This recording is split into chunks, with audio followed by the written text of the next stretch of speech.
Walt Disney World in Orlando, Florida is enormous, and there is a lot to do.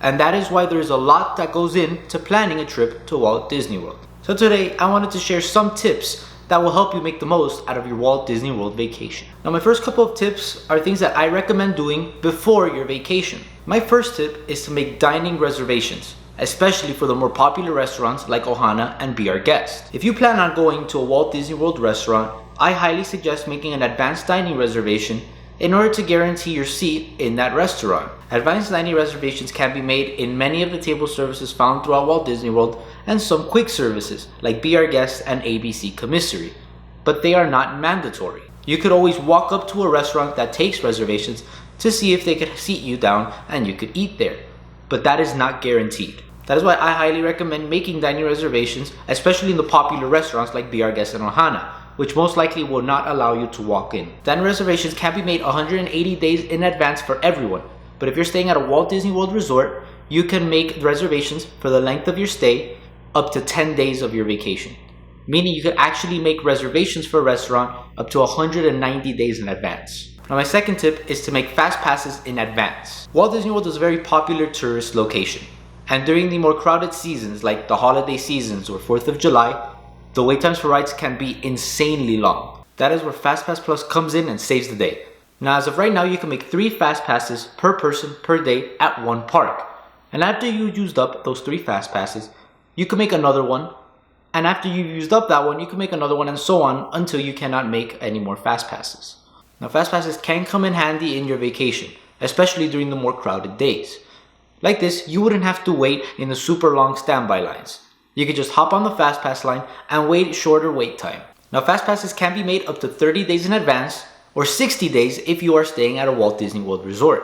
Another advantage of staying at a Walt Disney World resort is that on top of being able to make your FastPasses 60 days in advance, you can make FastPasses up to 14 days in your reservation.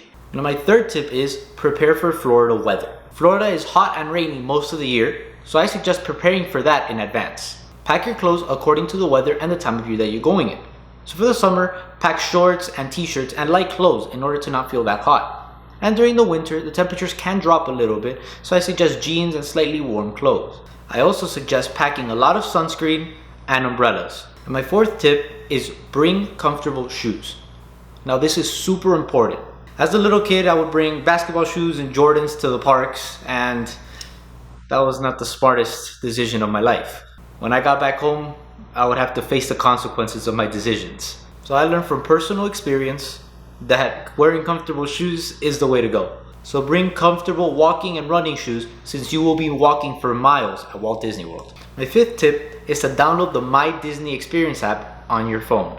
The My Disney Experience app is the most helpful tool that you will have throughout your entire Walt Disney World vacation. Here they have detailed maps of all the parks, hotels, water parks, Disney Springs. It tells you the location of shopping, restaurants, rides, and even tells you the wait times of the rides as well. On the My Disney Experience app, you could also make dining reservations. And if you link your park ticket, you could also make fast passes as well.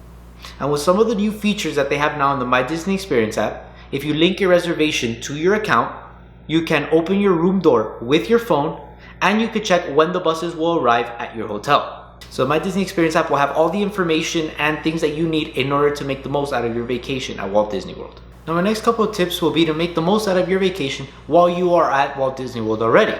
Now, my sixth tip is to go to the parks right when they open in order to beat the crowds. Typically, the lowest crowds that you will find throughout the day at any of the parks will be when it opens to around about 10 a.m. That's usually when the crowds start to come in. This is a perfect time to do some of the more popular rides with minimal wait. Now, another way to beat the crowds is to wait after the nighttime shows. Now, this takes place mainly in Magic Kingdom after Happily Ever After is shown. This is typically when most of the crowds that were in the park that day leave. Now, my seventh tip is another way to beat the crowds and find relatively low wait times in the rides. And this is to go ride the rides while the parades, shows, and nighttime shows are going on. This would require you to sacrifice viewing the parade or the fireworks in order to go ride the rides with relatively low wait. Now, riding the rides during the parades and the nighttime shows is a smart idea, especially if you are willing to sacrifice viewing those shows. This way you could do the rides with very minimal wait. Now, my eighth tip is specifically for those guests that are staying at Walt Disney World resorts, and that is to take advantage of the extra magic hours. Extra magic hours are certain hours dedicated either before the park opens or after the park closes, specifically only for guests staying at Disney World resorts. Now, the morning extra magic hours take place 1 hour before the park opens, and it's typically from 8 a.m. to 9 a.m. And the evening extra magic hours take place 2 hours after the park closes. Now, extra magic hours are a great way to get in some of the more popular rides if you were not able to do it throughout regular park hours. Now, my ninth tip are a couple suggestions in order to beat the heat, especially during those hot Florida summer days. Number one, stay indoors as much as you can. I suggest staying at your resort and doing some resort hopping in order to escape the heat during the afternoon. Now, if you're in the parks, I suggest doing some of the longer indoor rides, such as the Haunted Mansion and Pirates of the Caribbean, or doing the long indoor shows, such as the Carousel of Progress or Hall of Presidents. Another suggestion is to go into the pools at the resorts or going to one of the water parks. And my 10th tip is obvious, but it is the most important of the entire list, and that is to drink lots of water. Florida during the summer is blazing hot, and you get dehydrated really fast. So I suggest staying hydrated. Bring your own water bottle into the parks. There are water fountains that you can find throughout the parks. And you could also go into any quick service location and ask for a cup of water, and they will give you one for free. I hope these tips were helpful, and I hope you have a magical time in your vacation. Thank you for being part of the Disney family, and see you real soon.